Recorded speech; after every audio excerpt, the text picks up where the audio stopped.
예수님께서 세례 요한에게 세례를 받으러 오셨습니다. 예수님은 죄가 없으신 분이시지만 회개 세례를 받기 위해서 세례 요한에게 나오셨습니다. 저는 이 부분이 참 아직도 이해가 안 되고 해결이 안 되는 그런 부분 중에 하나입니다. 어떻게 예수님은 죄가 없는데 하나님 아들로서 하나님으로서 죄인인 세례 요한이 베푸는 그 회개 세례를 받을 수가 있는가 하는 그 참 의문이 아직 제 마음속에 있습니다. 얼마나 예수님께서 겸손하시고 얼마나 예수님께서 낮아져 가시고자 하는가 하는 것을 제가 이 장면에서 보게 되기 때문입니다. 여러분, 우리가 조금만 억울한 일을 당해도 참지 못하지 않습니까? 조금만 불편한 일을 겪어도 여러분 참지 못하고 그것을 얘기하고 시정해야지 직성이 풀리지 않습니까? 근데요, 예수님은 죄가 없으신 분이지만 회개할 필요가 없으신 분이지만 세례를 받으실 필요가 없으신 분이지만 세례 요한에게 가서 세례를 받으시는 것입니다. 겸손한 마음으로 세례를 받으시는 것입니다. 세례 요한이 예수님께서 그에게 오시는 것을 보시고 이렇게 이야기를 합니다. 보라, 세상 죄를 지고 가는 하나님의 어린 양이로다. 보라, 세상 죄를 지고 가는 하나님의 어린 양이다 라고 세례 요한이 예수님에 대해서 선포합니다. 어린 양이 그 온 백성의 죄를 지고 저 광야로 나아가서 광야에서 비참하게 죽는 구약시대의 어린 양을 지금 염두에 두고 예수님을 향해서 그렇게 말씀을 하시는 것입니다. 보라, 세상 죄를 지고 가는 하나님의 어린 양이 내게로 오신다라고 그 세례 요한이 말씀을 하는데요. 이 세례 요한의 말씀 가운데서 우리가 예수님의 사명과 예수님의 그 직분을 우리가 짐작할 수가 있습니다. 예수님은 이 땅에 오셔서 우리의 죄를 용서하시고 우리의 죄의 문제를 해결하시기 위해서 이 땅에 오신 분이다 하는 것입니다. 사랑하는 여러분, 여기서 중요한 한 가지 사실이 있는데요. 우리의 이 죄의 문제가 중요하다는 사실입니다. 죄가 중요하다는 사실입니다. 그래서 하나님의 아들 예수님께서 저 하늘 보좌를 버리시고 인간의 몸을 입고 이 죄의 문제를 해결하시기 위해서 이 땅에 오신 것입니다. 다른 문제를 해결하기 위해서, 다른 문제를 돕기 위해서 오신 것이 아니라 이 죄의 문제를 해결하시기 위해서 예수님께서 이 땅에 오신 것입니다. 사랑하는 여러분, 죄는 무엇입니까? 죄가 무엇입니까? 하말티아가 무엇입니까? 헬라어로 하말티아는요, 관역을 빗맞추는 것을 말합니다. 다시 말해서 하나님께서 계획하시고 하나님께서 원하시는 삶을 살지 못하는 것이 죄입니다. 하나님이 기뻐하시는 삶을 살지 못하는 것이 죄입니다. 왜 우리가 하나님이 기뻐하시는 삶을 살아야 합니까? 왜 우리가 하나님 뜻대로 살아야 합니까? 하나님께서 우리를 창조하시고 우리를 지으시고 우리의 생사화복을 주관하시고 우리를 천국에서 심판하실 것이기 때문입니다. 우리의 영원한 생명을 하나님께서 우리에게 주실 것이기 때문입니다. 이 천지의 주인이시고 이 천지를 운행하시는 분이 하나님이시기 때문에 우리를 구원하시고 우리에게 생명을 주신 분도 하나님이시기 때문에 그 하나님의 뜻대로 살아야 하는 것은 당연한 것입니다. 당연한 것입니다. 그 하나님 뜻대로 살지 못하는 것을 성경은 죄라고 표현합니다. 사랑하는 여러분, 여기에 두 세력 간의 싸움이 있습니다. 하나님의 뜻대로 살고 하나님께 영광 돌리는 삶을 살아가느냐, 아니면 하나님을 외면하고 내 기쁨과 나의 쾌락과 나의 이익을 위해서 살아가느냐 하는 이 두 세력 간의 다툼이 여기에 있는 것입니다.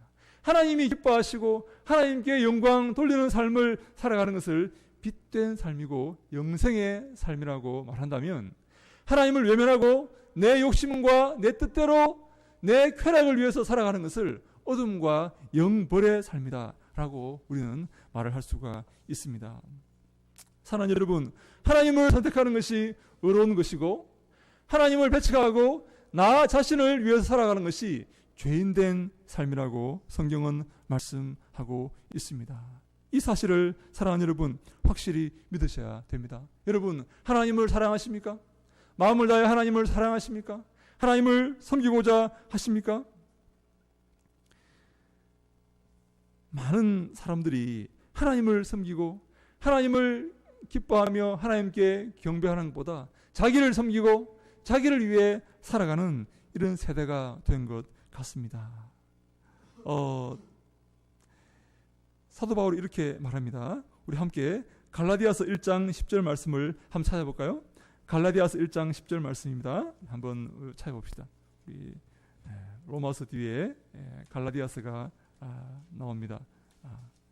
고린도 후서 뒤에 갈라디아서가 나옵니다. 우리 신약성경 302면입니다. 신약성경 302면에 갈라디아서 1장 10절 말씀 있습니다. 함께 읽어봅니다. 자, 신약성경 302면에 갈라디아서 1장 10절 말씀을 함께 읽어보시겠습니다. 시작. 이제 내가 사람들에게 좋게 하랴 하나님께 좋게 하랴 사람들에게 기쁨을 구하랴 내가 지금까지 사람들의 기쁨을 구하였다면 그리스도의 종이 아니니라. 아멘. 바울이 이렇게 말합니다. 내가 사람들을 좋게 하랴 하나님을 좋게 하랴 내가 사람들에게 기쁨을 구하랴 하나님께 기쁨을 구하랴 내가 지금까지 사람들의 기쁨을 구하는 삶을 살았다면 나는 그리스도의 종이 아니다 라고 말합니다. 다시 말해서 나는 지금까지 사람들의 기쁨을 구하고 사람들에게 좋게 하는 그런 삶을 산 것이 아니라 하나님의 기쁨을 구하고 하나님께 좋게 하는 그런 삶을 살았다라고 바울이 선언하는 것입니다. 바울이 왜 이 땅에서 기쁨과 쾌락을 추구하고 싶은 마음이 없었겠습니까? 그것이 하나님께 영광 돌리고 하나님이 기뻐하시는 삶이 아니기 때문에 나는 사람들의 기쁨을 구하는 것이 아니라 하나님의 기쁨을 구하고 하나님을 바라보고 예수 그리스도의 뒤를 따르고 하나님께 영광 돌리는 삶을 살아가겠다라고 바울이 선언하고 있는 것입니다. 사랑하는 여러분, 저는 신앙을 가지면서 참 제 마음속에 걸렸던 그런 말씀이 한 말씀 있습니다. 그 말씀이요, 마가복음 10장 29절 말씀입니다. 한번 찾아볼까요? 마가복음, 마태복음, 신약의 마태복음 다음에 마가복음입니다. 마가복음 10장 29절 말씀입니다. 마가복음 10장 29절 30절 말씀입니다. 마가복음 10장 29절 30절 말씀입니다. 신약성경 72면입니다. 마가복음 10장 29절로 30절 말씀을 우리 같이 한번 읽습니다. 마가복음 10장 29절로 30절 말씀입니다. 시작. 예수께서 이르시되 내가 진실로 너희에게 이르노니 나와 복음을 위하여 집이나 형제나 자매나 어머니나 아버지나 자식이나 전토를 벌인 자는 현세에 있어 집과 형제와 자매와 어머니와 자식과 전토를 100배나 받되 박해를 겸하여 받고 내세의 영생을 받지 못할 자가 없느니라. 아멘. 내가 진실로 너희에게 말하노니 나와 복음을 위해서, 예수와 복음을 위해서 집이나 형제나 자매나 부모나 전토나 자기 재산을 버린 자는 현세에 있어 집과 형제와 자매와 이 모든 것을 100배나 더하여 받고 영생을 얻지 못할 자가 없느니라. 그러나 박해를 겸하여 받는다라고 말합니다. 이 땅에서 이 땅의 것들을 버리고 하나님과 예수님과 그 복음을 위해서 살아가는 자는 이 땅의 것들을 버리고 하나님을 위해 살아가는 자는 이 땅의 것들을 100배나 더 받고, 그러나 박해를 겸하여 받지만 이 땅의 것들을 100배나 더 받고 영생을 얻지 못할 자가 없다라고 예수님께서 말씀하십니다. 이 땅의 것들을 버려라 하는 말씀인데요. 여러분, 제가 신앙이 이렇게 별로 없을 때는 이 말씀이 제 마음속에 참 걸렸습니다. 이 너무 심한 것 아닌가? 이 땅의 것들을 우리가 자식도 버리고 부모도 버리고 집도 버리고 어떻게 살라고 너무 광신도를 이렇게 만들려고 이렇게 하시나 하는 그런 마음을까지 제가 마음을 가지고 참 마음이 불편했지만, 여러분 이 말씀의 의미는 무엇입니까? 하나님을 더 사랑하라 하는 말씀입니다. 이 땅의 모든 것들을 누가 주셨습니까? 이 땅의 모든 것들을 누가 창조하셨습니까? 하나님께서 창조하셨고 하나님께서 주셨습니다. 우리로 살게 하시는 분이 누구십니까? 우리에게 생명을 주신 분이 누구십니까? 영원한 생명을 주실 분도 누구십니까? 하나님이시기 때문에 그 하나님을 먼저 사랑하고 하나님을 먼저 섬기고 하나님께 예배할 때에 하나님께서 나머지 모든 축복을 우리에게 더하여 주신다라는 말씀입니다. 이 땅의 것들을 사모하지 말고 하나님의 것을 사모하고 하나님께 영광 돌리는 삶을 살라라는 말씀입니다. 사랑하는 여러분, 그렇게 하면요 이 땅의 것들을 100배나 더 받고 영원한 생명을 얻지 못할 자가 없는데요. 중요한 게 뭔가 하면 이 땅에서 박해를 받는다는 것입니다. 이 땅에서 어려움을 당한다 하는 것입니다. 사람들의 손가락질과 사람들의 욕설과 사람들의 미움을 당할 수 있다 하는 것입니다. 사람들의 오해를 받을 수 있다 하는 것입니다. 저는 참 외람된 말씀이지만 제가 장남이고 장손입니다. 종손입니다. 그래서 저희 시골에 어렸을 때 시골에 가면 할아버지께서 부르다가 족보를 이렇게 가르쳐 주셨어요. 너가 어디 있고 너의 조상이 누구고 하는 것을 다 가르쳐 주셨고, 제가 시골에 가면 우리 삼촌들이 저를 부르다가 앞으로 너가 제사를 모셔야 된다 이렇게 저한테 항상 이렇게 세뇌 교육을 이렇게 하셨어요. 너 교회 다니면 안 돼. 너 앞으로 제사를 다 모셔야 되는 거야 이러면서. 제가 이렇게 교회 나가서 목사가 되니까 얼마나 우리 삼촌들이 황당하게 생각을 했겠습니까? 저희 아버님은 이렇게 크게 이렇게 제사를 드리고 하는 것을 이렇게 별로 이렇게 좋아하지 않으셨어요. 그래서 삼촌들에게 너희들이 제사를 지내라, 나는 이렇게 못 지내겠다 이러면서 그 도시에 나와서 이렇게 사시고 시골에서 우리 삼촌들이 제사를 모셨는데, 제가 이 말씀을 듣고 우리의 전토와 우리의 집과 부모와 자식까지 미워하고 버려야만 영원한 생명을 얻을 수 있다는 이 말씀을 참 그때 제 마음에 이렇게 좀 거부감으로 다가왔던 시간들이 있습니다. 우리가 하나님을 섬기고 하나님을 사랑하고 예수 그리스도의 뒤를 따를 때에 이 땅에서 더 큰 복을 받을 수 있는 것입니다. 사랑하는 여러분, 마치 이런 것과 같습니다. 가을이 되면 여러분 나무에 주렁주렁 열매가 열리지 않습니까? 저는 만약에 우리가 땅이 조금 있다면 유실수를 이렇게 심어서 가을에 아주 이렇게 풍성한 그런 모습을 이렇게 보기를 원하는데요. 여러분, 가을에 그 감나무에 빨간 감이 이렇게 가득 열려있는 그 모습을 보면 마음이 저절로 평안해지지 않습니까? 여러분, 그 감나무를 보실 때에 그 감을 보십니까? 그 나무를 보십니까? 여러분, 나무가 중요합니까? 감이 중요합니까? 여러분, 나무가 더 중요하지 않습니까? 왜냐하면 그 나무가 감을 열리게 하기 때문입니다. 여러분, 그 나무는요 앞으로 계속 이렇게 몇십 년 동안 열매를 맺을 수 있지만 그 열매는 그냥 우리가 한번 따먹으면 그만인 것입니다. 우리가 더 중요한 것은 그 열매를 맺히게 하는 나무를 더 중요하게 생각하고 그 나무를 바라봐야 한다는 것입니다. 사랑하는 여러분, 우리에게 열매를 주시는 분이 누구십니까? 우리에게 복을 주시는 분이 누구십니까? 생명을 주신 분이 누구십니까?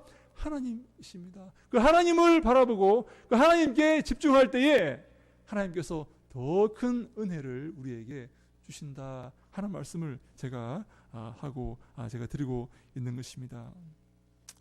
사랑하는 여러분, 우리가 이 땅에 발을 딛고 살아갈 때에 정말 어려움과 예수 믿는다고 어려움과 박해가 많이 있지 않습니까? 저에게도 그 어려움과 박해가 많이 있었습니다. 하나님께서 제게 이런 말씀을 주시면서 제게 위로하시고 최근까지도 이 말씀을 계속 제 마음 가운데 이렇게 일깨워 주시고 알게 하시는 그런 경험을 제가 많이 하였습니다. 제가 아침에 이 앞에서 이렇게 기도할 때 하나님께서 제 마음속에 이런 말씀을 주십니다. 여호수아 1장 말씀을 제 마음에 이렇게 주십니다. 한번 찾아볼까요? 우리 여호수아 1장 7절 말씀입니다. 우리 저 앞에 있습니다. 구약 성경에 나옵니다. 신명기 다음에 여호수아가 나오는데요. 1장 7절 말씀을 한번 우리 보시겠습니다. 여호수아 1장 7절로 9절 말씀입니다. 우리 이 땅에서 박해와 어려움 가운데 살아가는, 하나님을 섬기고 하나님을 믿는다고 어려움과 박해 속에서 살아가는 우리에게 하나님께서 이 말씀을 우리에게 주십니다. 여호수아 1장 7절로 9절 말씀을 함께 읽겠습니다. 시작. 오직 강하고 극히 담대하여 나의 종 모세가 내게 명령한 이 율법을 다 지켜 행하고. 죄송합니다. 우리 다시 한번 읽읍시다. 여호수아 구약성경 320면, 구약성경 320면, 여호수아 1장 7절 말씀입니다. 구약성경 320면 20페이지 여호수아 1장 7절로 9절 말씀입니다. 아침마다 하나님께서 제 마음 가운데 이 말씀을 주십니다. 함께 읽습니다. 시작. 오직 강하고 극히 담대하여 나의 종 모세가 내게 명령한 그 율법을 다 지켜 행하고 우르나 좌로나 치우치지 말라. 그리하면 어디로 가든지 형통하리니 이 율법책을 내 입에서 떠나지 말게 하며 주야로 그것을 묵상하여 그 안에 기록한 대로 다 지켜 행하라. 그리하면 내 길이 평탄하게 될 것이며 내가 형통하리라. 내가 내게 명령한 것이 아니냐. 강하고 담대하라. 두려워하지 말며 놀라지 말라. 네가 어디로 가든지 너의 하나님 여호와가 너와 함께 하느니라 하시니라. 아멘. 아멘. 7절에 보니까 오직 강하고 극히 담대하라 라고 말씀하십니다. 오직 강하고 극히 담대하라. 어떻게 하면 극히 담대할 수 있을까요? 이 땅에서 극히 담대하게 하나님을 사랑하고 하나님을 섬기고 이 땅의 박해와 이 땅의 멸시와 그 위협을 의식하지 않고 돌아보지 않고 하나님을 바랄 때에 극히 담대한 마음으로 하나님을 바랄 때에 우리가 이 믿음의 경주에서 승리한다 하는 말씀이 아니겠습니까? 우리 참 마음이 약하고 소심한 우리 어린 양과 같은 우리 예수 믿는 사람들이, 저는 이 말씀을 마음속에 깊이 새겨야 한다고 생각합니다. 하나님께서 말씀하십니다. 극히 담대하라. 극히 담대하라. 두려워 말고 놀라지 말라. 내가 너와 함께 할 것이다. 내 이 말씀을 지키고 이 말씀을 묵상하고 이 말씀을 따르고 이 말씀을 배우며 익혀라. 그리고 극히 담대하라. 내가 어디로 가든지 너와 함께 할 것이다 라고 하나님께서 아침마다 제 마음속에 이렇게 말씀을 주십니다. 사랑하는 아들아, 극히 담대하라. 두려워 말고 놀라지 말라. 어떠한 위협 가운데서도 어떠한 어려움 가운데서도 마음을 굳게 하고 예수 그리스도의 뒤를 따르라. 하나님만 사랑하라. 마음을 다하고 성품을 다하고 힘을 다하여서 너희 하나님을 사랑하라. 그리하면 내가 형통하게 될 것이다 라고 아침마다 제 마음 가운데 하나님께서 이렇게 말씀을 주십니다. 사랑하는 여러분, 세상을 두려워하지 마십시오. 하나님을 바라보십시오. 천지 만물을 하나님께서 창조하시고 우리의 생사화복을 하나님께서 주관하고 계십니다. 이 사실을 믿으셔야 됩니다. 그래야지 하나님께서 여러분들을 지키시고 인도하시고 복을 주십니다. 이 사실을 믿지 못하시면 하나님이 기뻐하지 않으십니다. 믿음이 없이는 이 하나님께서 함께 하시고 복 주시고 인도하신다는 사실을 믿는 믿음이 없으면 하나님이 기뻐하지 않으십니다. 상 주시지도 않으십니다. 마지막으로 우리 한 말씀만 더 찾아보겠습니다. 우리 그 다윗의 모습을 통해서 우리가 이 믿음에 관한 부분들을 한 번 더 살펴보기를 원합니다. 사무엘상 17장 45절 말씀입니다. 우리 한 번 더 마지막으로 찾아보겠습니다. 사무엘상 17장 45절 말씀입니다. 우리 한번 찾아봅시다. 사무엘상 17장 45절로 47절 말씀입니다. 다윗이 우리 구약성경 438면입니다. 구약성경 438면입니다. 사무엘상 17장 45절로 47절 말씀입니다. 구약성경 8면에 사무엘상 17장 45절로 47절 말씀입니다. 다윗이 골리앗과 싸우는 장면입니다. 함께 읽습니다. 시작. 다윗이 블레셋 사람에게 이르되 너는 칼과 창과 단창으로 내게 나아오거니와 나는 만군의 여호와의 이름 곧 너희가 모욕하는 이스라엘의 군대의 하나님의 이름으로 내게 나아가노라. 오늘 여호와께서 너를 내 손에 넘기시리니 내가 너를 쳐서 내 목을 베고 블레셋 군대의 시체를 오늘 공중에 세워 땅의 들짐승에게 주어 온 땅으로 이스라엘의 하나님이 계신 줄 알게 하겠고 또 여호와의 구원하심이 칼과 창에 있지 아니함을 이 무리에게 알게 하리라. 전쟁은 여호와께 속한 것인즉 그가 너희를 우리 손에 넘기시리라. 아멘. 여러분, 골리앗은 누굽니까? 골리앗은요, 구척장신입니다. 구척장신입니다.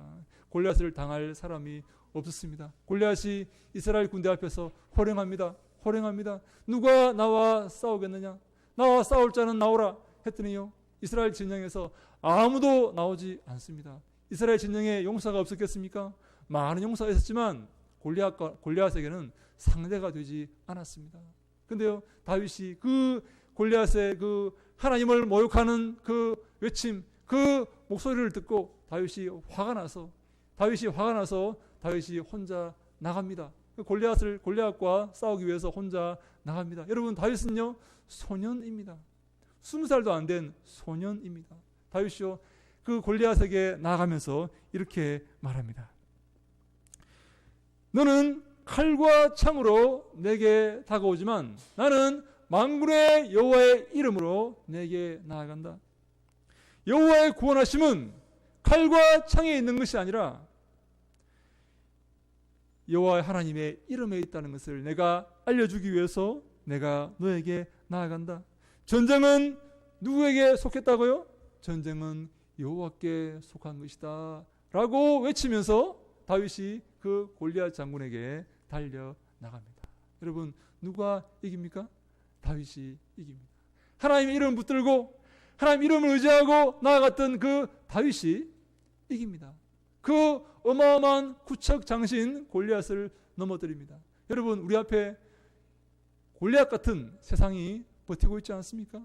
내가 어찌 할 수 없는, 내가 어떻게 해도 안 되는, 여러분, 그런 골리앗이 내 앞에 버티고 있지 않습니까? 하루하루 새로운 골리앗이 나타나지 않습니까? 여러분, 다윗을 바라보고 여호와의 이름으로 나아갔던 그 다윗을 기억하며 전쟁은 여호와께 속한 것이라고 외치며 달려나아갔던, 그래서 승리하여서 골리앗의 목을 베었던 그 다윗을 기억하면서 우리가 승리해야 될 줄로 믿습니다. 사랑하는 여러분, 어떻게 하면 승리할 수 있습니까? 어떻게 하면 우리가 형통할 수 있습니까? 참된 형통이 무엇입니까? 하나님을 섬기는 것입니다. 하나님을 바라보는 것입니다. 예수 그리스도의 뒤를 따르는 것입니다. 그것이요, 참된 형통이요, 참된 승리고 참된 복락인 줄로 믿으시기 바랍니다. 요한이 오늘 마지막으로 30절에 이렇게 말씀합니다. 우리 요한복음 1장 30절 말씀 주보에 나와 있습니다.